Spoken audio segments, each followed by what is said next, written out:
All right, folks, we're going to figure out why Nico is such a lightning rod. We're also going to talk about, can Calipari turn it around at Kentucky? We got a lot in this show. We're going to get into all of that, but we're going to start out with why is Nico such a lightning rod? And there's a lot of reasons why this is the case. First of all, Nico, when he came to Tennessee, this was in 2023, he was the #1 recruit in the country, #1 quarterback. Now, somebody's going to come in the comment section and go nuts on me. No, he was #2, #3. No, there was enough people that thought he was #1 that we'll just put him there. 5-star. A lot of coaches, high school coaches, thought, this is a kid that could win a Heisman. He's got that type of hype going with him. And then all of a sudden, a report comes out that he's going to get $8 million worth of NIL money. Well, that really shot him to the stratosphere. So you combine 5-star #1 recruit with $8 million, first guy to ever get a big contract. Well, kaboom, there's your first lightning strike. Then all of a sudden the NCAA starts sticking their nose in there going, oh, all of a sudden $8 million, I guess we better investigate this. And for 2 years, they'd done nothing because the Supreme Court knocked the crap out of them. I mean, smacked them around like they were nothing, 9-0. The Supreme Court never votes 9-0 on anything. So that tells you how far off base the NCAA is with the Sherman Act and all of that. They went there trying to get an antitrust exemption, and the Supreme Court laughed them out of the place.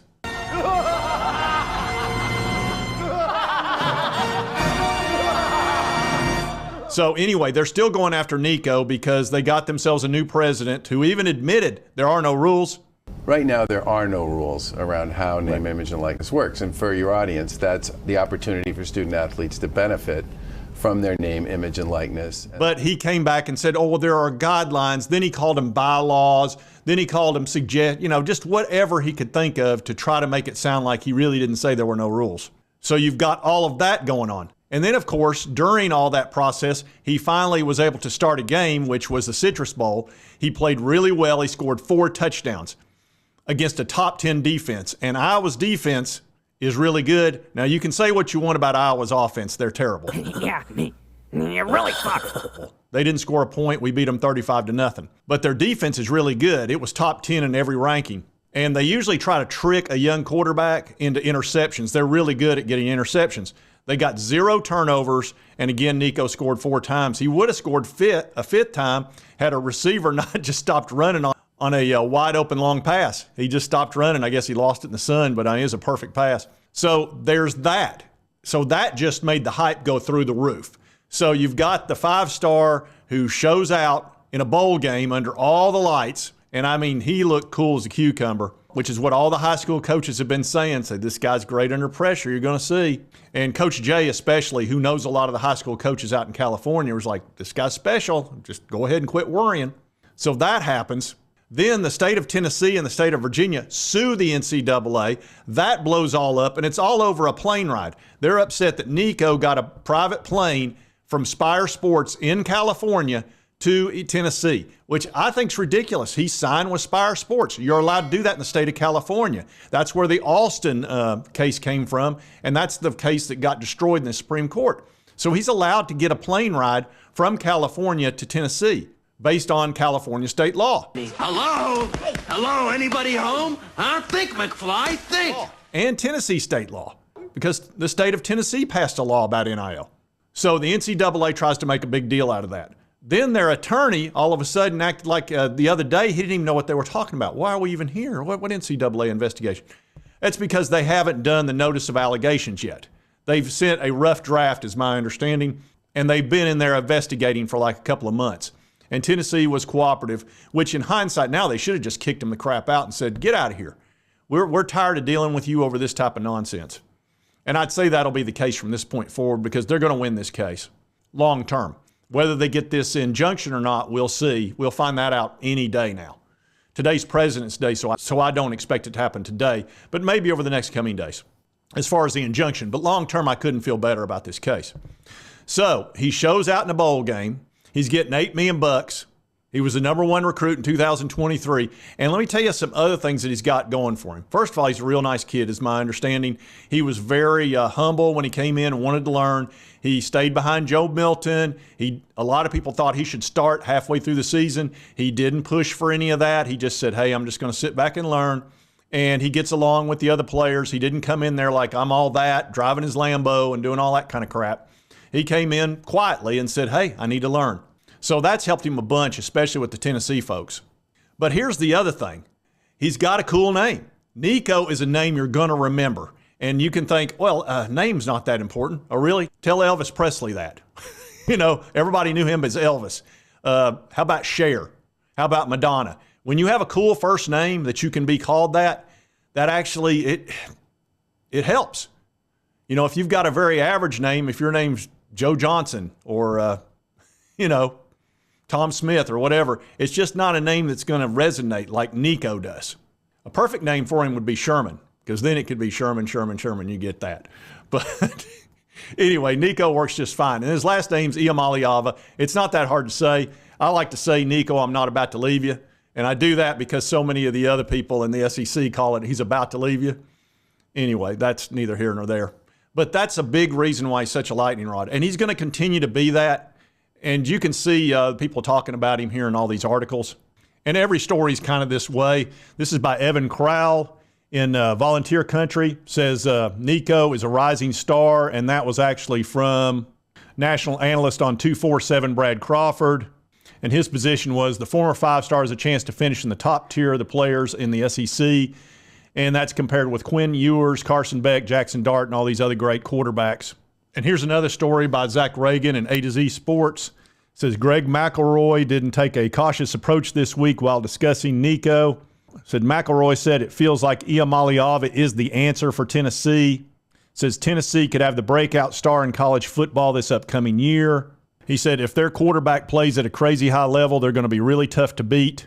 So the hype's through the roof for Nico coming into this year, and it's understandable. Had he gone in there and laid an egg in the bowl game, that would have been one thing. Maybe he threw one touchdown and, threw an interception, which is, I expected him to have 2 touchdowns and an interception.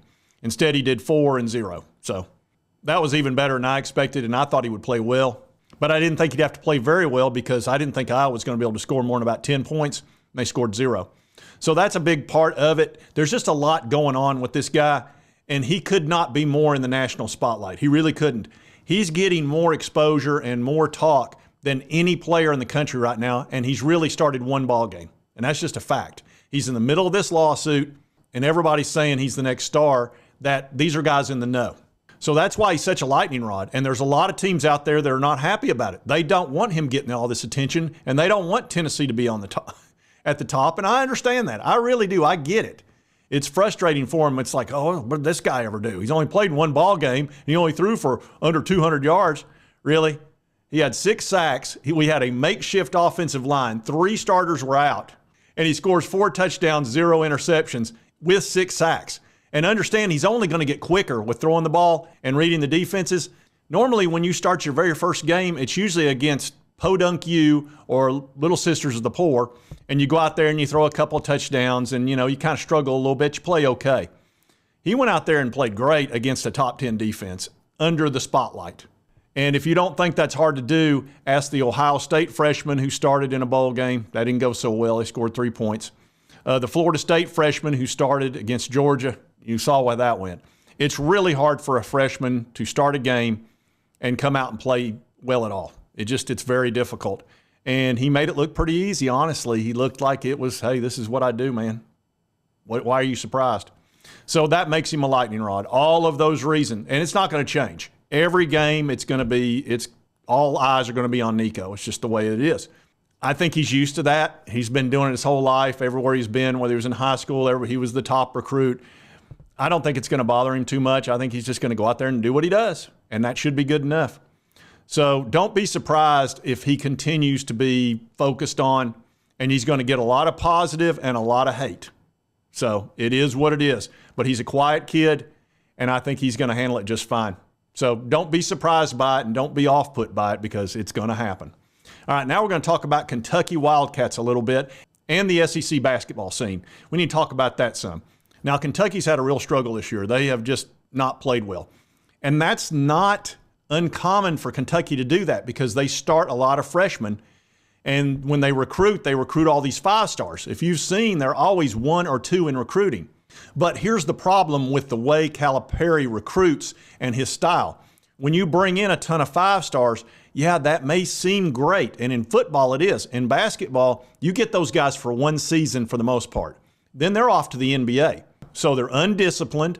They probably don't listen so well because they know they're going to be in the NBA within 12 months.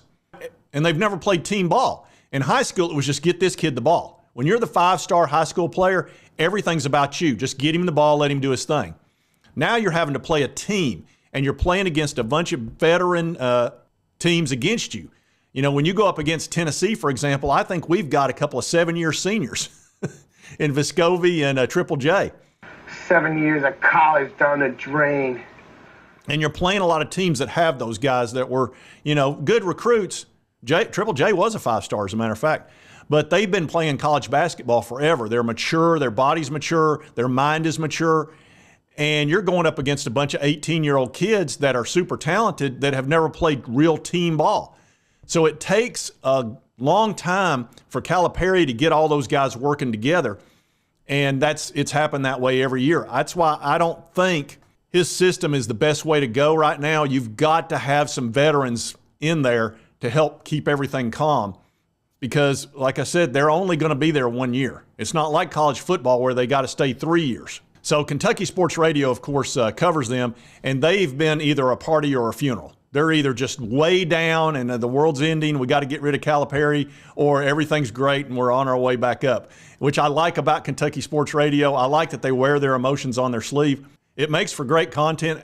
Honestly, I like it a lot better than just the dry down the middle stuff. But here's where they were after they lost their 3rd home game at Rupp, which has never happened before. Hello, YouTube. I need a drink. My name's Drew Franklin, Jack Pilgrim, Zach Gagan, Jacob Polachek, and Kentucky basketball just lost another game behind us. That's 3 in Rupp Arena in a row for the first time in the near 50-year history of Rupp Arena. As you can imagine, not a great mood here on this panel or anywhere around us, but the Rapid Reaction Show continues after Kentucky lost. I don't even know the score, don't care. It was close. Yeah, that's how they do. When they lose a few games like that, they get really down.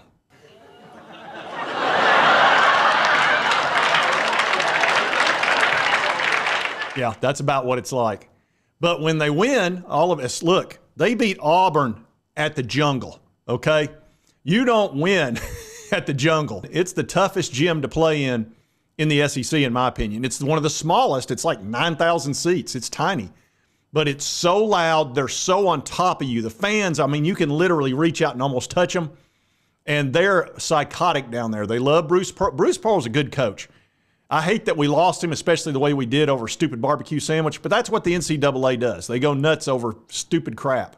But Auburn's happy to have him, and we've got a really good coach in Rick Barnes, so I'm not too unhappy about it. Barnes has been a heck of a good coach for us. But that's one of the toughest places to play in the world, and Kentucky went down there and hammered them, and it really surprised the crap out of me. I thought they would lose by 20 points easily, but that's not what happened. And, of course, KSR was very happy about it. Hello. That was a lot of fun. We are live from Neville Arena. Jack Pilgrim with Stephen Peak. What an absolute performance. This was one that I don't think many expected. 70-59, Kentucky goes to the Plains and just beats the ever-living hell out of the Auburn Tigers. This was something that 3 days in the making. They leave the South Carolina beatdown, 40-point win, and immediately go set up their tents. And it is just 3 straight days of partying in Pearlville with Mario Kart and poker and just, pizza parties. It was just everything you could dream of for an atmosphere. Then College Game Day comes to town and the crowd is awesome and they're into it. And Bruce Pearl comes out and he just gives the best fist bump in the world. And then Kentucky comes in to their home and kicks their ass. Steven, how fun was this? Nobody saw it coming. No one saw it. Oh, yeah. They couldn't be happier. They're so thrilled. I bet that Nick Roush, who is basically a legend at Kentucky Sports Radio, you've seen his rants when Tennessee beats them. But here's the thing about Kentucky Sports Radio. They'll celebrate a win, too, which, like I said, is fun. But anyway, let's take a look at the SEC basketball scene right now. All right, so Alabama's in first place 10-2, but they're 18-7 overall. So let's see. Then Tennessee's second at 9-3, 19-6. And Tennessee's actually considered a second seed, and Alabama's considered a 3rd seed because they've got a little better record, plus they beat Alabama. Then South Carolina's been a good team.